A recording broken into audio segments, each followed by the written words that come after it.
Just a few words from me. First of all, thank you.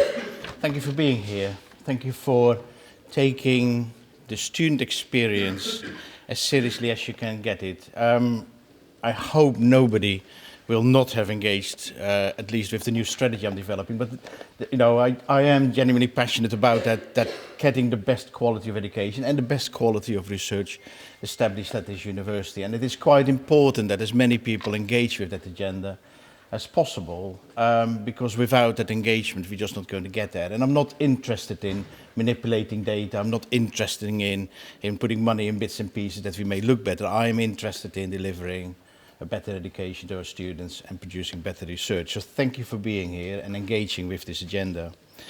Elizabeth will say a few more things how it fits in directly with the strategy. But for me, I thought I'll just give a few minutes a bit of a personal perspective. And today's keynote speaker by Chris is about assessment and feedback. And I'll let you in a secret that shouldn't really leave this room, but I genuinely believe that if I didn't dislike assessing essays as much as I used to, I would never have been a Vice-Chancellor.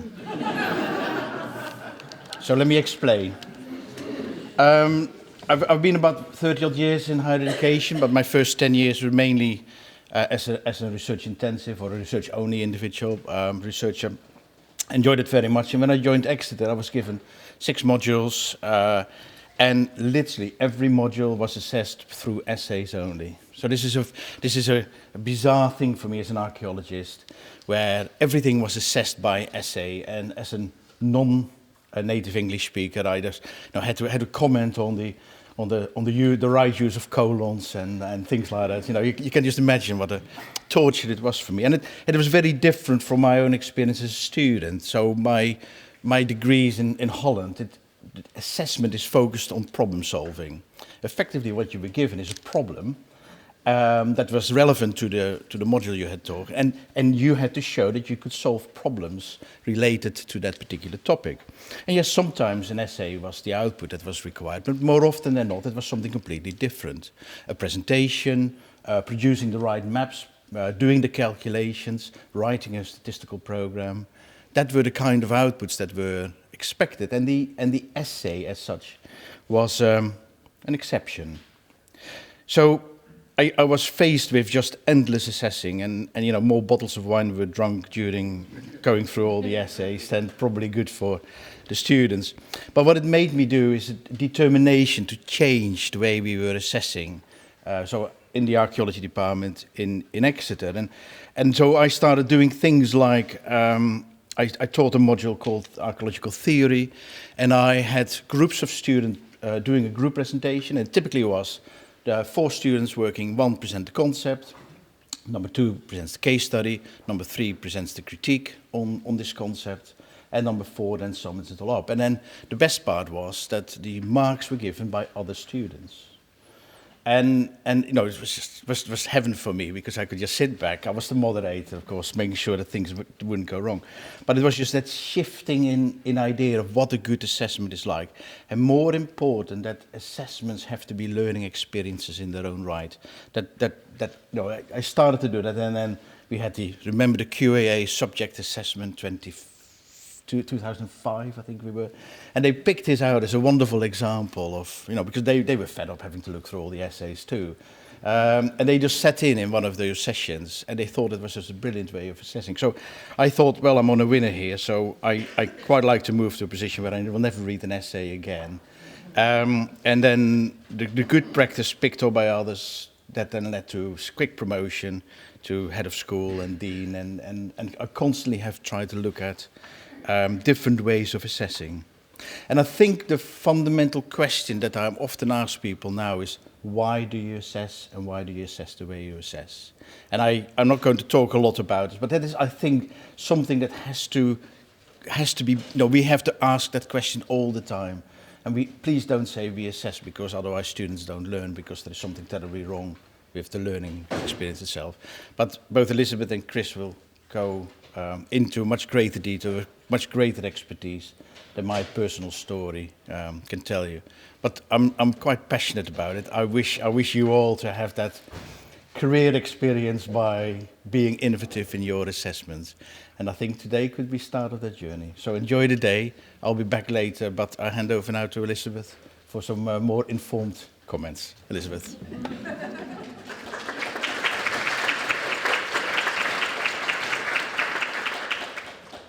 Morning, everybody. Welcome. Thank you, Robert. I'm standing here welcoming you today with a new hat on. My new hat is as one half of the new PVC education. My name's Elizabeth McRun.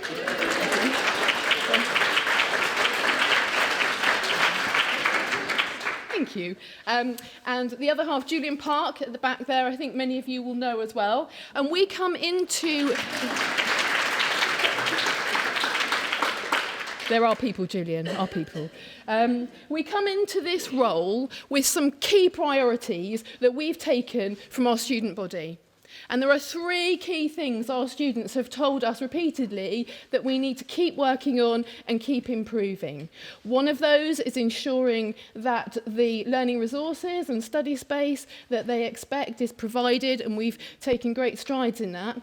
The other 2 are around student voice and partnership, and particularly listening to and responding to student feedback on their courses. And the other is around assessment and feedback, hence the theme of this morning.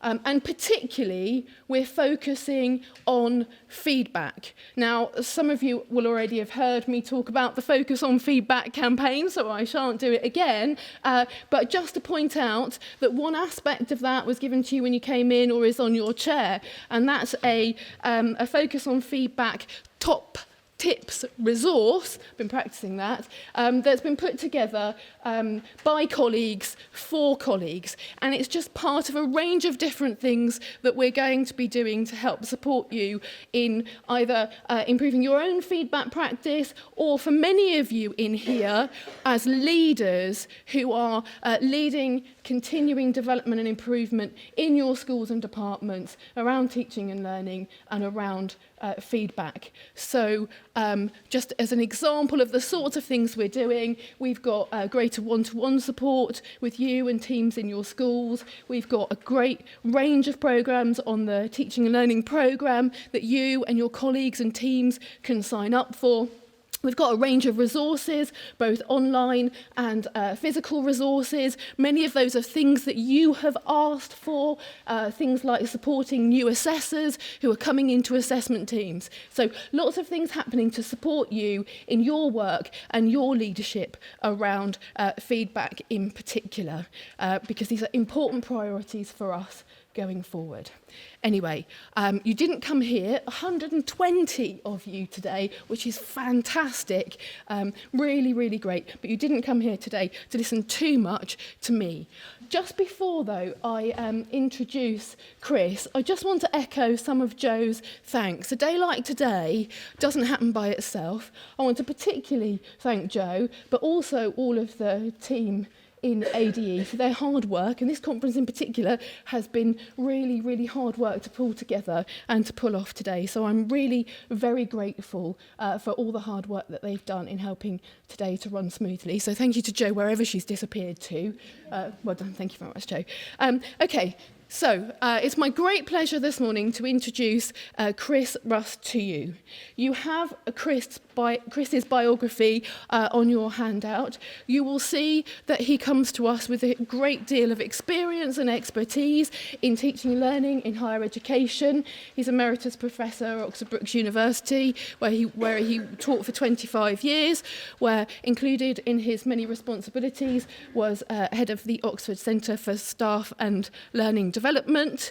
He comes to us with particular expertise in assessment and feedback, which is one of the reasons why we invited him today, with his work on the kettle, on academic standards, but also his more recent work with Advanced HE on degree standards. But actually, the real reason that we invited him here today is because of his reputation as a really engaging and thought-provoking speaker. So with that, I hand over very much to Chris Rust. Thank you. Thank you. Well,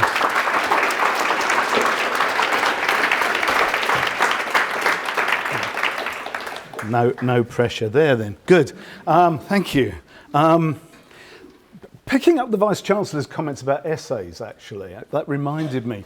About 25 years ago, my ex-boss and one of my inspirations, Graham Gibbs, who some of you will have read, I'm sure, created a mini furore when he wrote in the New Academic that the academic essay was one of the most bizarre forms of communication known to humankind, in that it was someone writing about something they didn't know very much about and probably didn't want to write about, to be read by somebody who knew about it already and didn't want to read it. So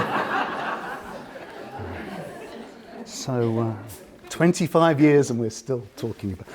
Okay, thank you for inviting me. I'm always only too happy to talk about assessment because it is so important. And I think we all know how important it is, but just to remind us, I really like this really succinct summary by Cohen Shotness, that it's important because of its huge effect, potential effect on student behaviour.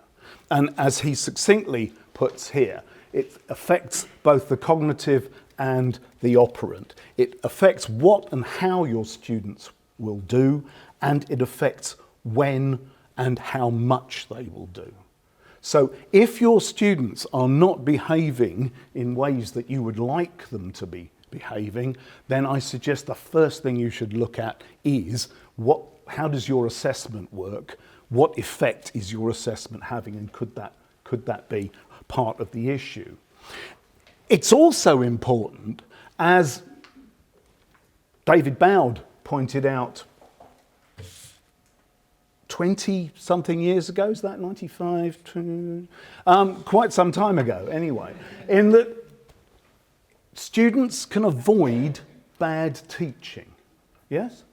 We hope our teaching isn't bad, but if it is, there are other things students can do. They can go to the library, they can go online, they can talk to other students. There are things they can do to get around bad teaching. There aren't things they can do to get around bad assessment. They're stuck. So that's 3 at least good reasons why we ought to be taking assessment seriously. And I'm sure you're aware that probably 20, 30 years at least, our practices have come in for some degree of criticism. An awful lot has been written about what is wrong with many of our traditional assessment practices. And the sector has, to an extent, responded. I'm sure you've had initiatives here. And, you know, there's departments, individuals, all sorts of people have, in various ways, tried to address some of those criticisms. Why is it still such a problem as I would suggest it is? I want to argue, and a major thesis of this presentation is, that it's because those attempts to address the issues have been piecemeal. At best, they've been a department in most cases. Often it's been left to a few individuals. Or it's a funded project and the money goes, and then other things happen. And what I want to argue is that the only way I think we are truly going to address the issues is if we take a programme view of assessment. And by programme, I mean all the modules or units, whatever you call them here, that go together, that make up the student experience, that come to the degree at the end. Okay? That's what I mean by a programme. And I think fundamentally, we have got to get together as course teams, see ourselves as teams, and look at assessment across the programme. Now, in terms of identifying what the issues are, because I'm arguing this, I've gone to a project that was led by Bradford University, probably 20 years ago now, at least 15, called the PASS Project. And that specifically looked at the issue of programme assessment. And in their early discussions, they decided they really ought to identify what the problems were, and they came up with 6, they argued, fairly universally wide across the sector problems that that were existent in programs to do with assessment. And as we go through these, I'd invite you to reflect on, how many, if any, do you recognise in your context? Are these true for you? Are these problems in your program? Firstly, that despite all the effort we've made to look at benchmark statements, to create program specifications, to go through that review and validation process, at the end of the day, can you really put your hand on your heart and say students graduating from our program will have met all of our program outcomes? Can you? You'd hope to God that the medics and people like that can, wouldn't you? But can the rest of us, seriously? Do you even remember what your program outcomes are? I would, I'll leave that hanging. But given that most students get choice, they can take different routes through the program, given that much assessment will aggregate, you did this well, you didn't manage this at all, have a C, yes? Can you truly say that somebody who comes to the end will have met all your program outcomes? And I'd suggest in many, if not most cases, you can't. Secondly, there's the issue of modular and unitised courses and the fact that within those units, often assessment gets atomised. It gets down to some fairly straightforward learning outcomes, partially because that's all you can manage in the time, partially because those are the things that are easiest to assess. So that begs the question, when do students actually get to integrate their learning from different modules? When do they get to the complex higher order stuff that are probably there in our program outcomes? Do we ever get to assess those higher order program outcomes if we're always at this atomised, slightly simpler level of the module or the unit? Thirdly, even if you've done the most brilliant job and you have addressed both of those first 2 issues, do the students actually see the links? You may have got the most brilliant concept in your head as to how these units all fit together. Do the students recognise that? Do your staff colleagues? You may have all worked as a team for your program review, validation, and then some staff left, some other staff came. Did you bother explaining to those staff how this was all conceived and it all fits together?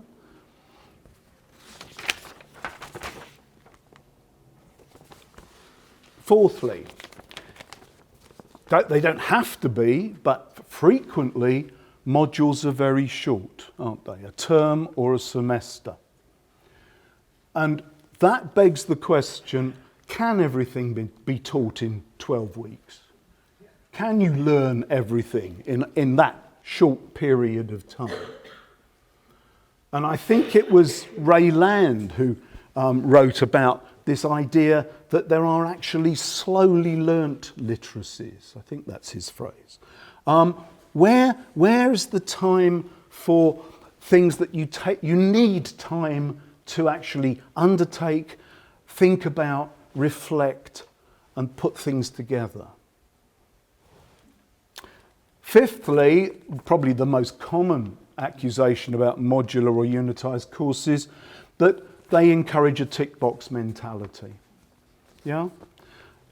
As soon as it's done, great, I got a B, the work goes in the drawer, on to the next module. And it gets forgotten.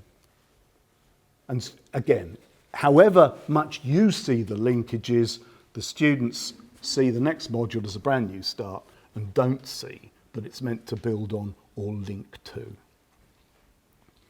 Interestingly, if students don't see the point of the module, there's also growing research evidence that that's where they're more likely to cheat, plagiarise, etc. because, the thinking goes, they don't think it matters. I'm not defrauding anybody. I've no idea why I've got to do this module. It's part of the programme. I'm never going to need this stuff again, but I need to pass it. Therefore, I'm not actually being immoral. And sixthly,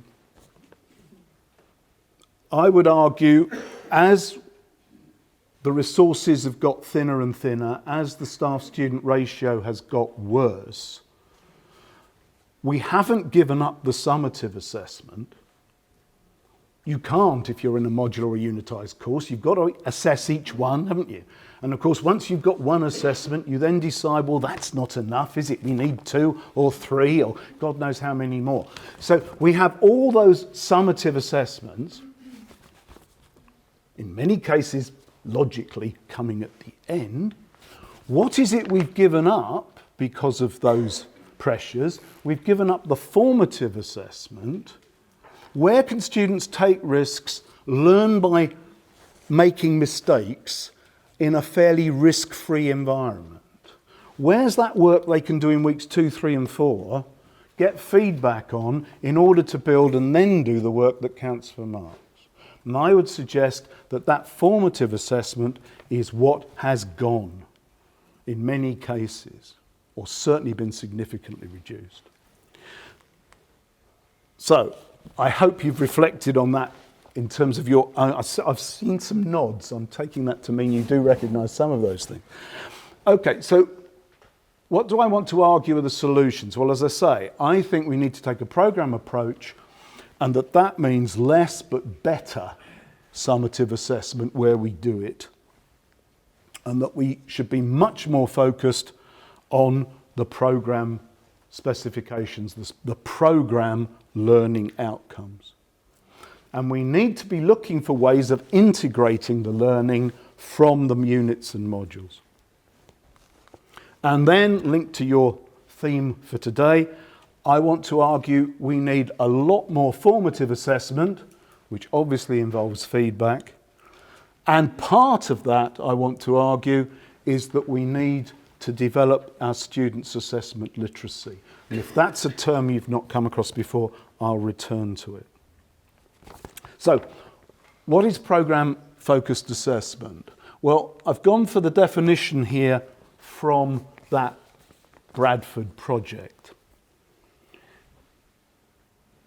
Programme-focused assessment should start off looking at the programme learning outcomes, the programme specifications, and I've added in blue there, it has come out, hasn't it? It needs to be integrative, and I think it needs to be valid. I think that's what those words there are actually saying.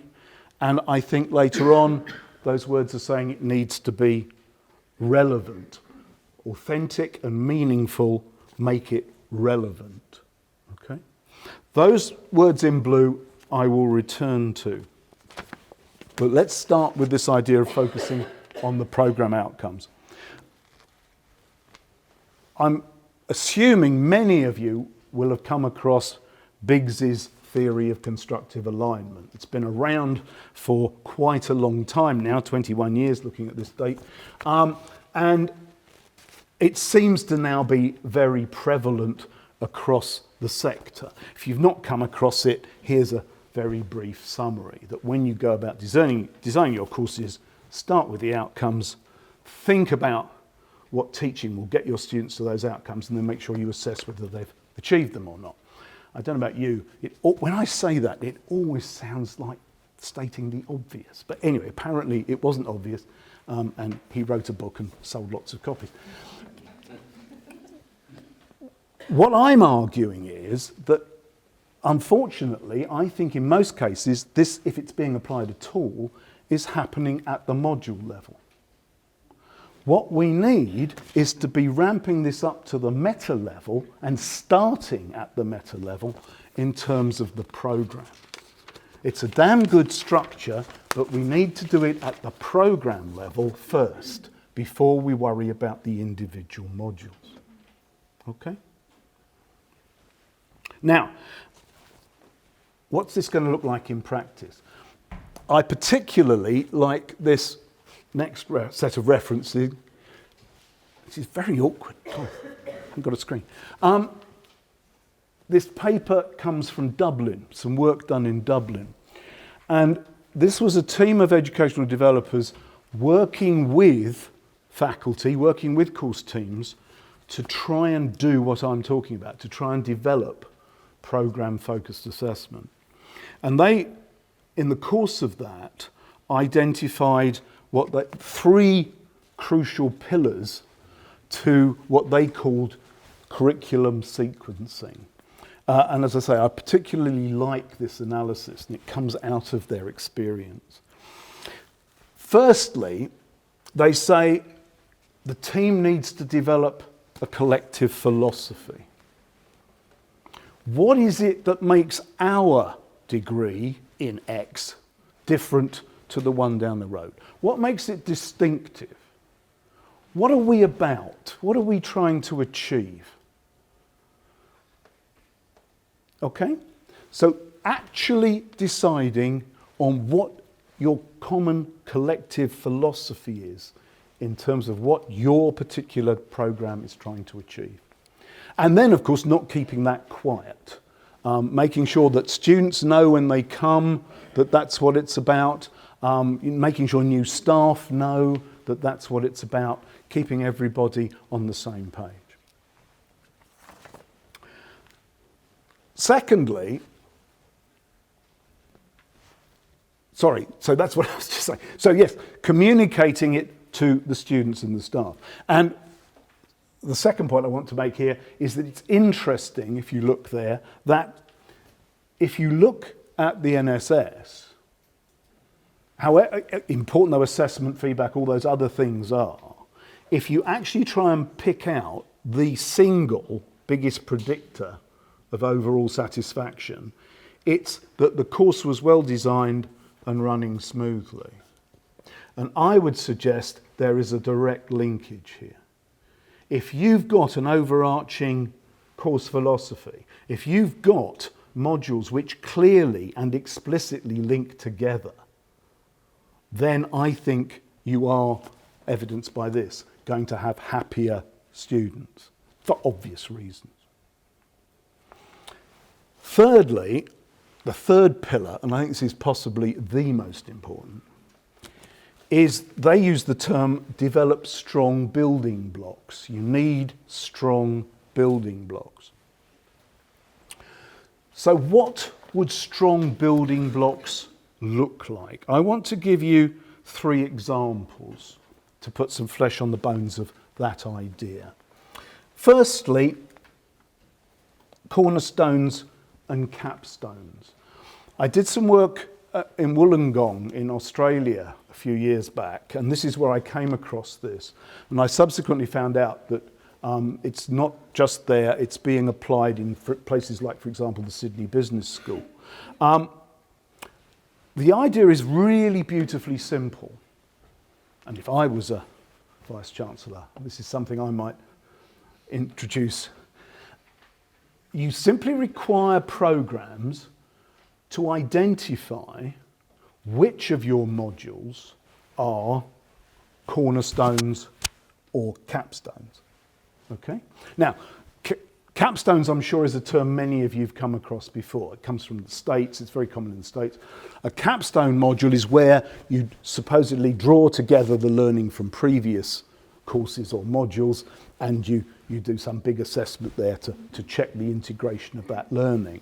I'd never come across cornerstones before, but nothing too exciting. They're just small capstones, apparently. Okay, so cornerstones big, cornerstones little, capstones big. So the idea is, and as I say, I think this is beautifully simple and beautifully, I think, collegiate in a way, in that the only requirement is you've got to identify them. No rule about how many, no rule about where they are. You have simply, in your program design, got to identify them. And of course, what goes on in those capstones and cornerstones, this is where you make sure you are assessing your program outcomes. Yes? This is where you say, let's pull it together, and this is where we will check that they're getting the program outcomes. The Maastricht example, I don't think they've heard of cornerstones and capstones, but this, it seems to me, illustrates one way the cornerstone and capstone model could work.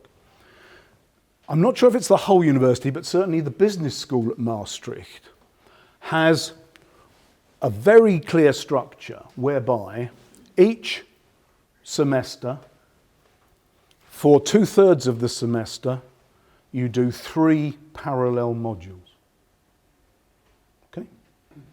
For the final third of the semester, students are put into teams and they're given a project deliberately designed to assess the learning from the 3 preceding modules. Okay? So, I would suggest that final module is presumably a cornerstone. Let's call that a cornerstone if you're doing that every semester. And then maybe you have a big capstone at the end of the year or at the end of 3 years. But that seems to me, again, a really simple structure that you could probably introduce into virtually any university's system if you wanted. I want to be more radical now. If you go down this path, I would suggest, if you must grade students' work, well, it seems we must, I would suggest maybe you only need to grade the cornerstones and capstones, because that's where the significant learning is being assessed. That's where your program outcomes are. Here's another reason for you doing this, you see, because I think you could save an awful lot of work. If you make all the other modules simply pass-fail, I think that will make your marking a lot easier. But also, I think it's going to make the students pay much more attention to the feedback. Because rather than a mark, which they can say, oh, that's great, got a B, bank that, they're going to need to understand the feedback on those other modules, because they're going to go on to have to apply that stuff in the integrative cornerstone module, where the grade's going to be really important. I'll leave that hanging with you. Third example, when I read the Dublin article, I immediately thought of this, and then I had real doubts as to whether I'd misremembered this. This is automotive engineering, God knows how many years ago, in Coventry Polytechnic. And as I say, when I thought of this as an example of this, I was really worried I'd made it up. But I actually used it in a workshop about 2 years ago in Preston, and a woman in the participant, she said, no, my son did that course, he loved it. So this is true, actually. It's not just a figment of my imagination. So the idea was that the long module that ran for the whole year, the students built a go-kart. That, I think, whether you call that a capstone or a cornerstone, up to you. But that's clearly, let's call it a capstone. Each term, they did other modules, which were the sort of things you need to know to build a go-kart. So the students were quite motivated to know this stuff, because it was going to affect how good their go-kart was. Okay? So there's another model, contrast with the Maastricht one, of what this idea of having cornerstones or capstones might look like. And clearly, depending on your discipline, one might work much better than another. Okay? Interestingly, I was talking to somebody the other day at Hertfordshire who's involved in a college in Moscow teaching fashion, and they've got exactly this model, I think, in their second year, where the students are creating stuff as the middle one, and then lots of things around cutting and all sorts of things I didn't understand are going on in those side ones. So, it's not just Coventry Polytechnic decades ago. There are, you know, living examples of this till today. I've talked for far more than I wanted to. What I'd like you to do is turn to your neighbour, and you can do one of two things. I think you can either do what I've said here. How well do you think you're currently, if at all, assessing your programme outcomes? And integrated learning, and could you do it better? Or you might want to start with how many of those 6 problems you think are apposite to your programme. So either, whichever you prefer. 5 minutes with the person next to you. Or make a 3. Okay. I'm encouraged by the amount of noise that generated. I'm sorry to cut off what I'm sure were useful conversations, but you will have a chance to go back to them. Half an hour now to coffee. Okay, where are we? I was also asked, when commissioned for today, to make some reference to well-being and resilience, as that was also part of your overall day's theme.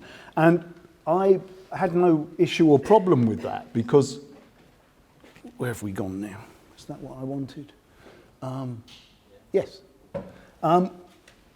Because it seems to me there clearly is a huge amount of linkage between assessment and the effects of assessment on student well-being and linked to their resilience.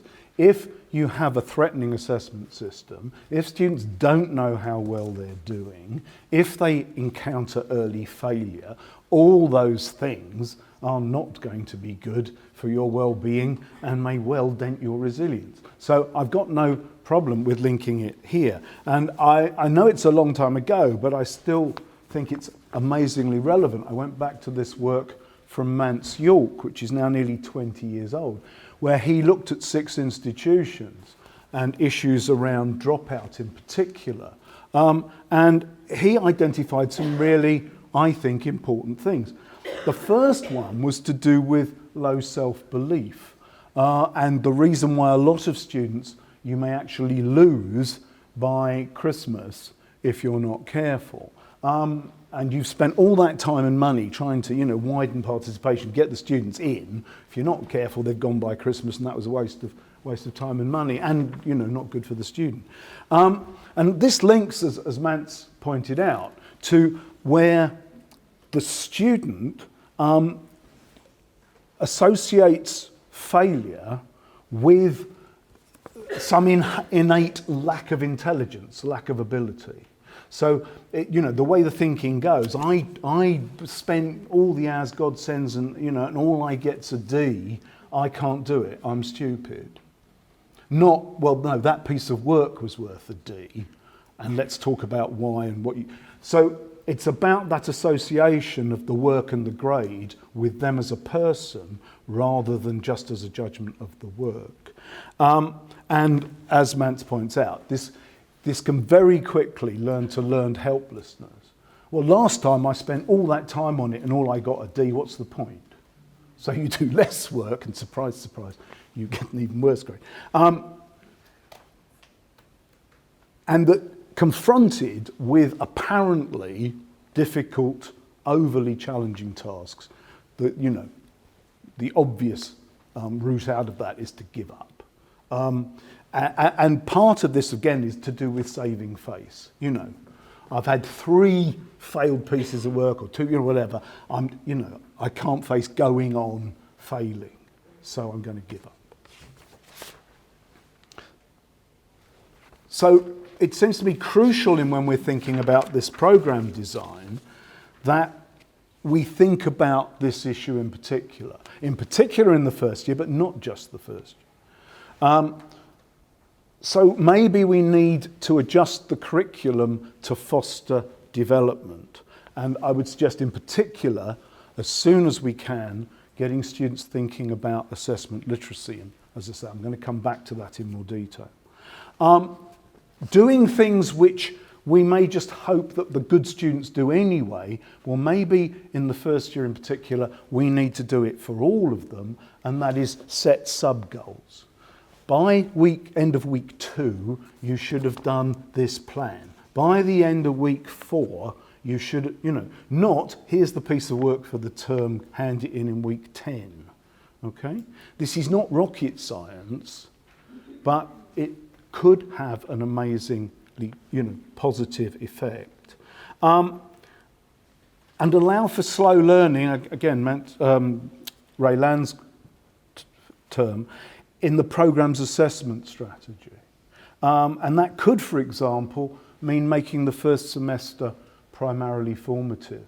Certainly maybe making the first semester pass-fail.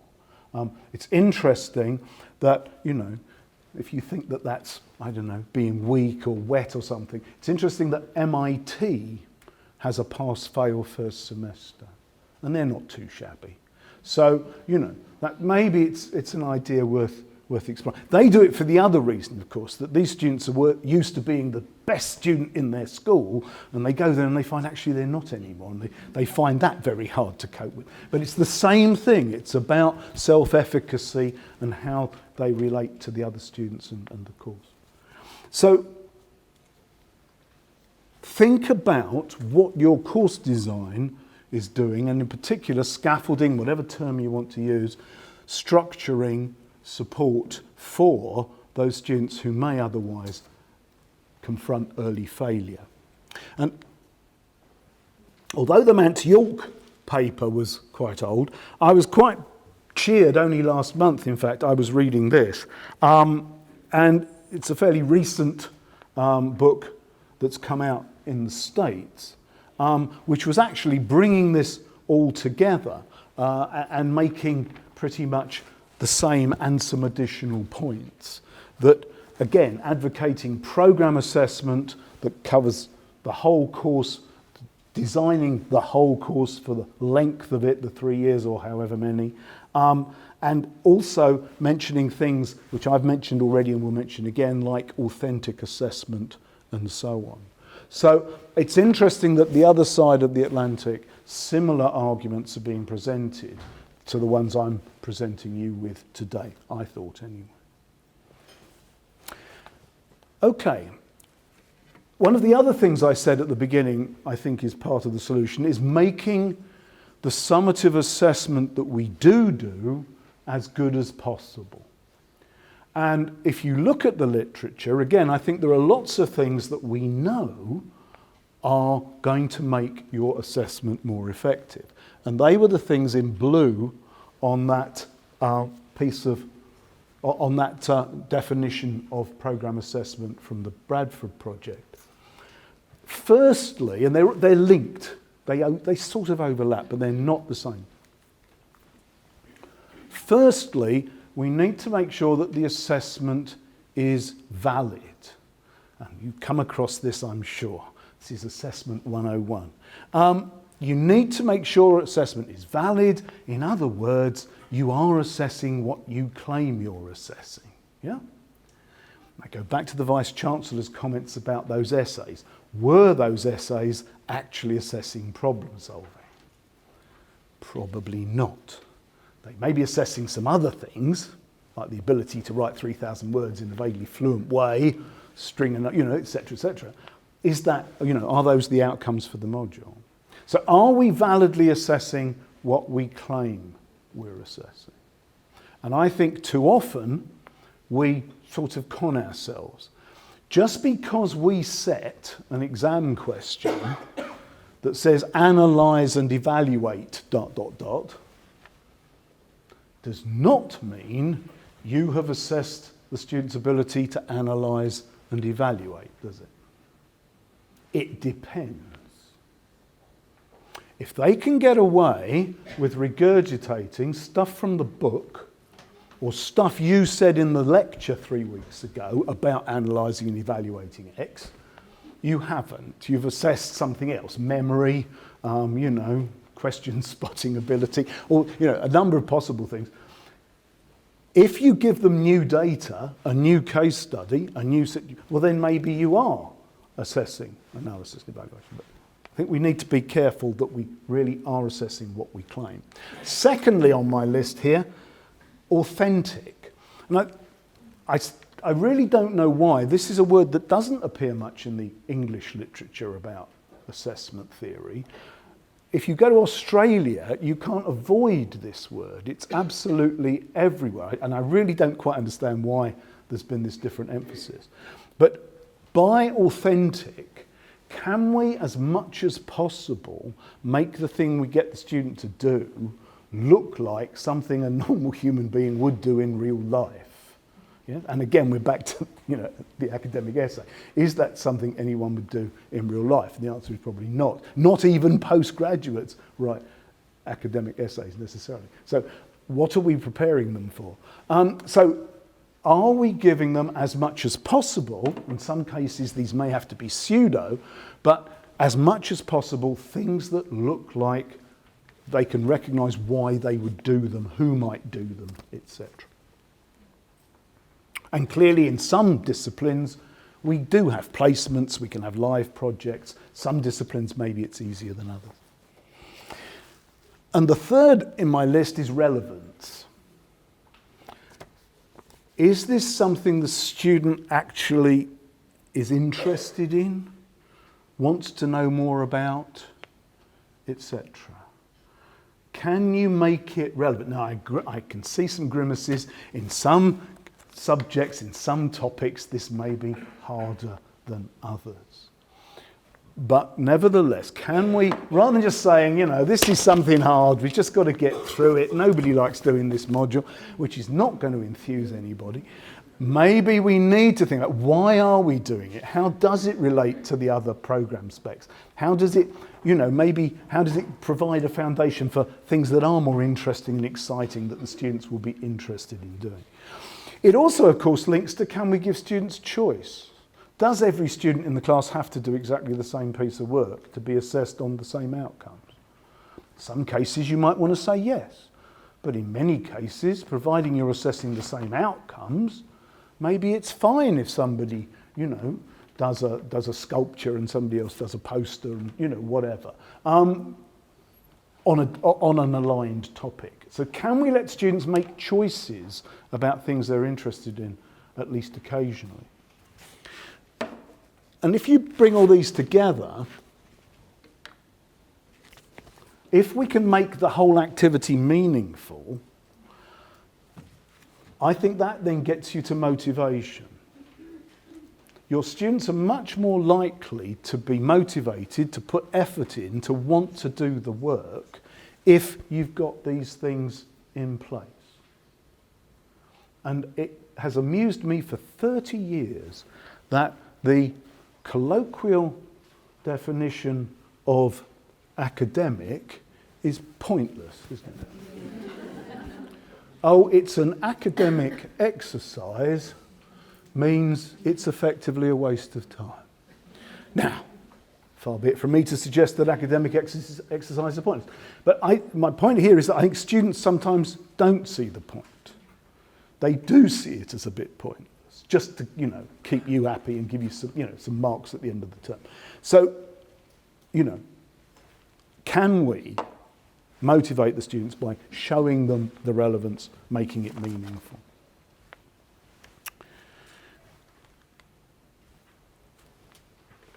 My final section was going to be on why we need more formative assessment, okay? You remember, I'm suggesting that we cut the amount of summative. I've given you a way of doing that with capstones and cornerstones. Let's make the major summative assessment there, maybe have pass-fail other modules where in fact they effectively become, you've got to pass them, but effectively they become almost totally formative. How do we build in formative assessment? Well, I think here are a number of, again, not particularly hard ideas. Firstly, if you've gone for constructive alignment and the 3 points in that model of course design, I would suggest that there should be a fourth. And that is, once you've done those 3, you then look at where are you going to build in the feedback loops. Where in your module or unit are you going to get students doing some work where they can get some feedback, learn from that experience before they do the bigger piece of work that's going to be the important one. And clearly you can have more than one depending on the topic, the length of the module, etc. But build in your feedback loops, okay, when you design the course.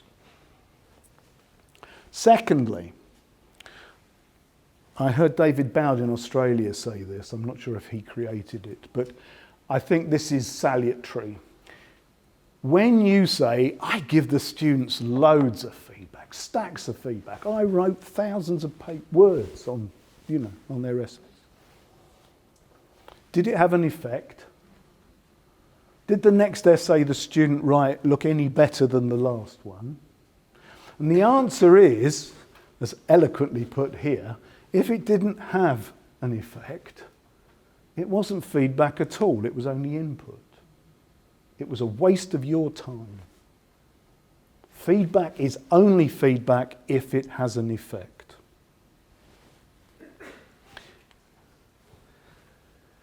Thirdly, if you only take a few things away from today, I think this is a really useful one. Val Shute in America, she says, and it's much better in an American accent,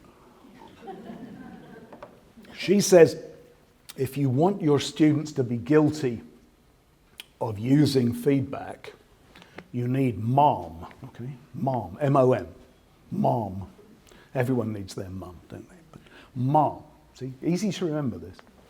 And what does she mean by MOM, and why does she say guilty? Well, obviously, motive, opportunity, and means, those of you who are keen detective fiction buffs will recognise this. This is what you look for in the criminal, isn't it? If you can get these three, you've got them. Motive, well, I need to know, why would I read your feedback? Why would I want to? Now, if it's come at the end of the module, possibly after the end of the module, I'm going on to another module taught by somebody else. There's not much motivation, and the piece of work is different, in nature. Where's the motive? I mean, I've had lots of colleagues say, all this stuff about students wanting feedback, it's not true. They leave all the essays in the pigeonholes. Well, I think that may be a very rational choice by those students. Where's your motivation if you can't see, and this is where we get to opportunity, any opportunity of putting that feedback into practice in the foreseeable future? Why would you bother? Got better things to do. And then finally, means, and I think this is one we all forget about, or there's a tendency to forget about. Even if we've got the first two, do we provide the means to the student to put whatever was wrong right? Telling the student their analysis wasn't very good may justify the grade, but it's not going to help them do better analysis, is it? It's not very good, probably, because they still don't quite understand what you mean by analysis. So where are they going to get the wherewithal to put this right before they do it again? And the answer to that question could be a whole host of things, couldn't it? It could be come and see me for a tutorial. It could be reread chapter 3 of the textbook. It could be here's a handout on how to do referencing properly. Depending on the weakness, it could be a whole host of things. But if we don't provide them with the means, again, why should we be surprised if they keep on making the same mistakes or have the same weaknesses?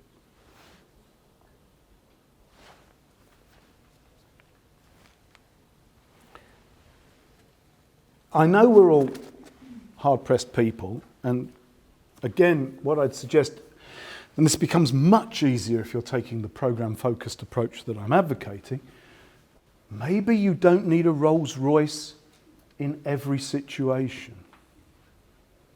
Can we be strategic about where we put in more staff time, more staff effort into making the feedback better. And clearly, there are points where you can probably identify in your program that would make most sense. Is there a huge disjuncture between the first year and the second year when it all suddenly gets much harder? Well, then that would be a good place in the first term to put in some more effort, wouldn't it? Is there a particular module where there's an epistemological challenge that many of the students find really difficult? Well, then that may be where you put in the extra effort. So can you strategically identify your resources where it's going to have the most effect? And finally, let's not worry about everything being absolutely perfect. Let's not the advocacy of excellence drive out the good, as they say. Maybe quick and dirty feedback, generic feedback to everybody in the class quickly will be much more effective than stuff that comes too late. And I think we can do a lot with multiple choice questions on the web, online stuff, all sorts of things, and the technology's getting better and better in terms of helping us. Okay, 10 minutes to go. We're nearly there. And my final point is that I think we need to concentrate on bringing the students into our community of practice. Sadler very boldly in Australia says, the students need to be on the same page. They need to know what my standards are. The quicker they can do that, the better for all of us. Yeah? And clearly, if we believe that learning comes through active engagement, and I hope to God we all do, well then why should assessment be any different?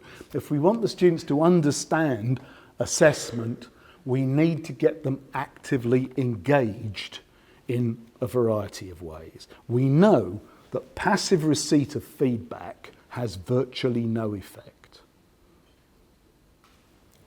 And of course, if you've put a mark on it, they probably won't even bother reading it. So we need dialogue, we need participatory relationships, as that FDTL study said. And again, if you're only going to take a few things away, David Nicol in Strathclyde famously said, it's not about making it a better monologue.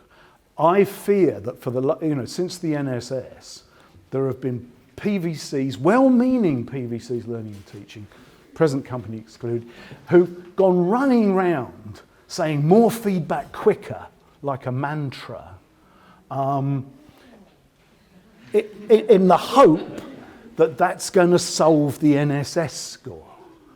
Well, I want to argue, and I think the evidence is there, it hasn't. Lots of places have brought in rules, it's got to be 2 weeks, we've got to give them, this. More feedback quicker is not the solution if they don't engage with it. Got a friend here, okay.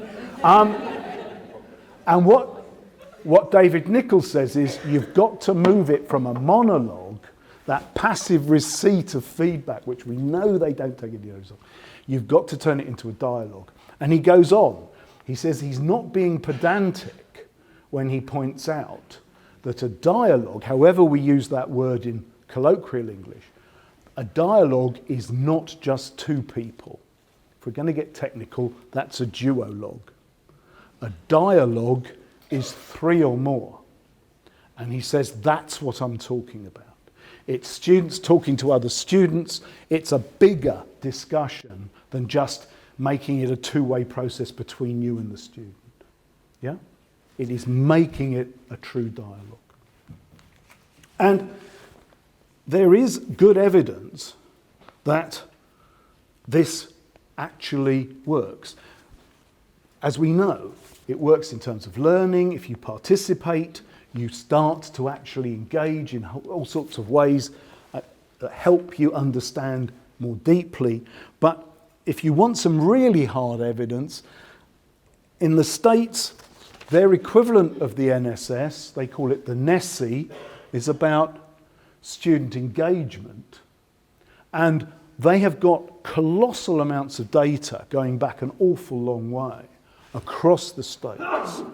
And what they've shown from their data from the NESSE study is that the most significant factor in predicting a student's success is the amount of interactions that student will have on the course.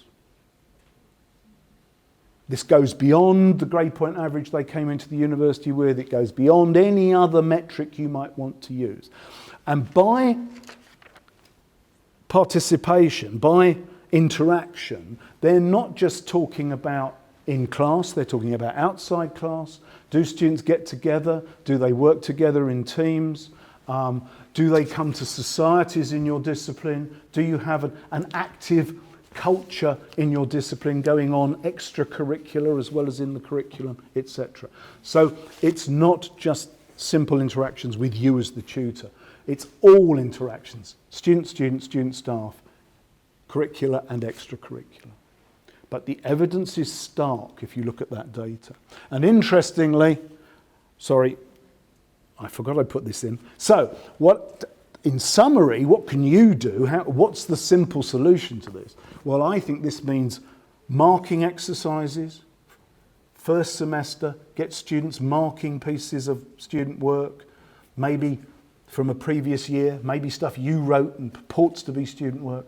But get them actually trying to apply criteria to try and act as a marker.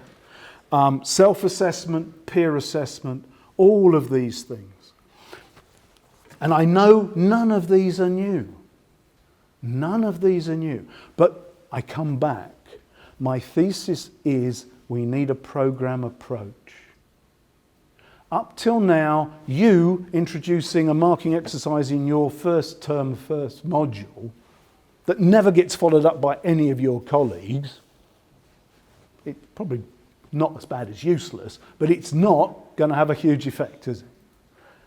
Having a program view, a developmental view of how are we going to develop this over the program through marking exercises, self-assessment, peer assessment, that will have a huge potential difference. Final piece of evidence, my ex-boss who's already had a mention, Graham, he did a project, he got a National Teaching Fellowship, which gave him some money. So he got a project looking at departments that were excellent at research and excellent at teaching and learning. And there aren't that many around the world where you can find departments that get rated excellent in both. So he wanted to see, was there some common factor? So nice work if you can get it. He got to travel to all sorts of nice places. And to start with, surprise, surprise, he found that engineering at MIT and theology at Lund didn't have much in common. After an awful lot of work and travel, what he came to the conclusion was the one thing you could identify in all these departments was a culture of interaction. That there were really exciting extracurricular activities, that there were meeting places where staff and students might informally meet, local cafes or, coffee shops, whatever. That it might look very different in Lund and MIT, but when you boiled it down, it was that seemed to be making the difference. So, I've mentioned it a few times. Colleagues at Brooks and we wrote a book a while ago, and in that book we said, thinking about all this, what we're essentially talking about is assessment literacy. It's about the students truly understanding the whole assessment process, how it works, etc. Rather than a simple one-line definition, we came up with this list of what does it mean. What would you be doing to develop assessment literacy? And again, not now, but I would urge you to reflect on this list. And more recently, Carlos from Hong Kong and Boud from Australia have created an additional list. I would urge you to think about how you are doing this in your program, how you might do it better. So as I say, I'm not expecting you to take that all in now. I'm saying here are these lists for you to reflect on with your, hopefully, your program teams. So, we started at 10:02, we will end by 10:02. Final slide, you'll be pleased to know. In summary,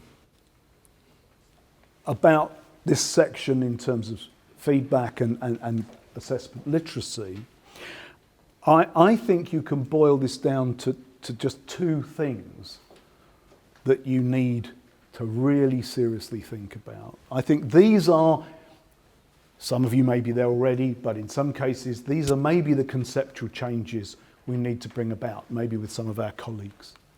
Firstly, I think we need to stop seeing things like self and peer assessment as just trendy sorts of different ways we could assess students,